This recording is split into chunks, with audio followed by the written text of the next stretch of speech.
In my room are two images. The first of these images is created from a series of pictures I took of people waiting on escalators. I composited these images into a single image that, through its very passive and objective way of recording them, revealed the different qualities and quirks of people as they engage in this interesting act. Together, these images possess a stage-like quality in which each character is given importance. The observer is called on to make sense of these actions removed from the context of structures in which they are performed. The other image I created talks about routine, expectation, and personal space through a functional and structured composition and shows a composited image of an apartment building taken around midnight. It shows the way people retreat into their homes at night, recovering from the outside into their personal spaces with the intent of returning to the outside the next day. They are also waiting, not on something, but away from something.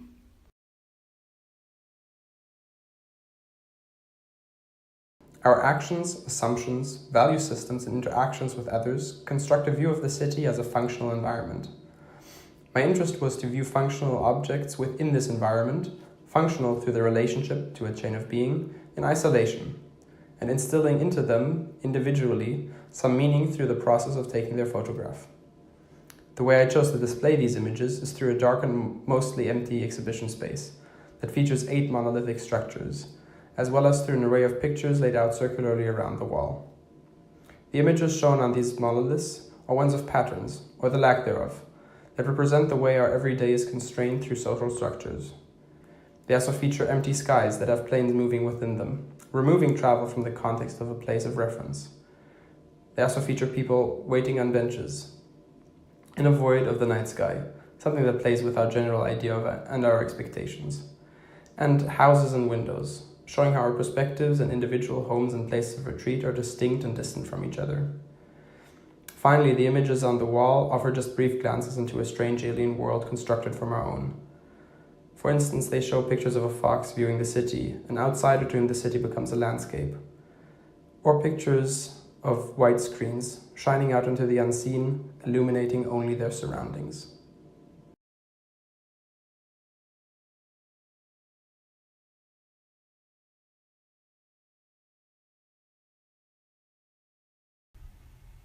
Our everyday life is surrounded by CCTV. Almost every moment we experience is being recorded by someone anonymous, and in some cases, this recording starts from our birth.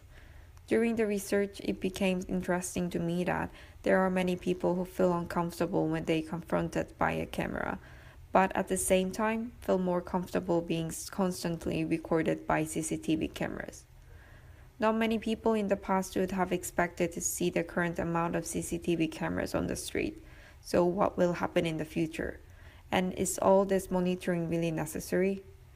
If people don't recognize the harms caused by the use of CCTV, we might end up employing CCTV cameras in our private spaces through our own intentions, and this, in fact, has already started.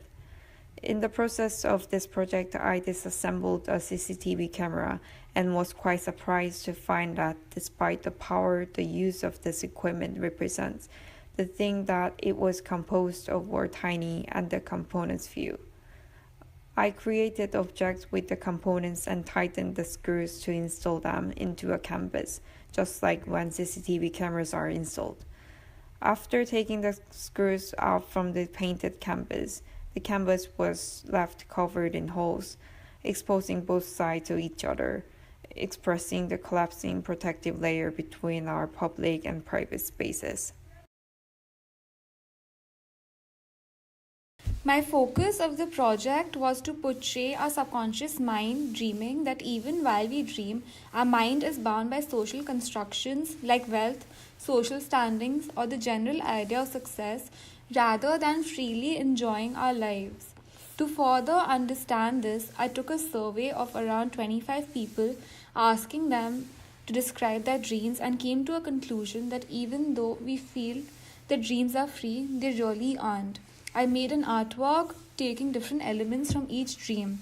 I wanted to aim at making a statement based on people's ideas collectively rather than images with only individual significance, and break down these constricted structures that bound people in different pieces and allow them to gain insight into themselves and their lives.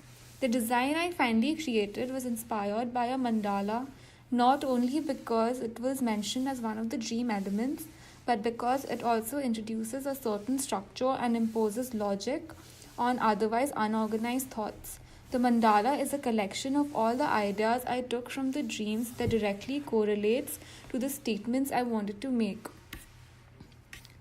I took out 4 aspects that were important to me and displayed them on the walls.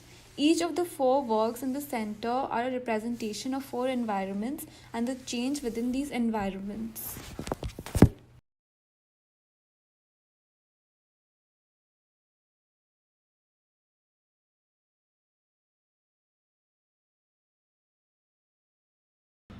My idea was to create a symbiosis of a prison and a hotel. Both of these buildings don't encourage social behaviors within them. Both don't allow for a completely freedom for movement, but with different association as to why. Well, the prison is representative of a punitive idea. A hotel is associated with something that is privileged. By giving people the freedom to choose the structure provided by someone else without the need for questioning and relieving them of the responsibility to make the right decision, it provides them a space in which to escape and find respect in.